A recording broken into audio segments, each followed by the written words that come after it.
মারামারি লাগছে, মোড়া চাল দিয়া ভাত খাইবো না সিকোয়েন্স চাল দিয়া লাগবো।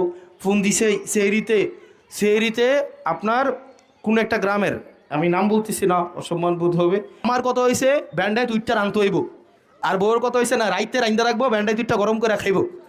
তো এখন এটা লাগিয়া লাগছে মানে মারামারি লাগিয়া, বউ গেছে গা জিয়ার বাড়িতে, মানে জিয়ার শ্বশুর বাড়িতে গেছে গা, গিয়া তখন আবার হচ্ছে কি জামাই নামে আমার কাছে দিছে অভিযোগ।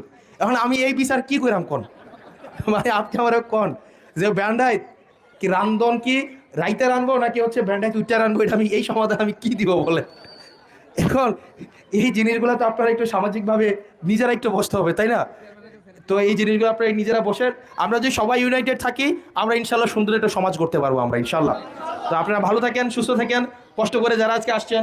আমরা আমাদের নিজেদের ইফতার আপনাদের ইফতার আমরা সবাই ভাগাভাগি করে খাবো।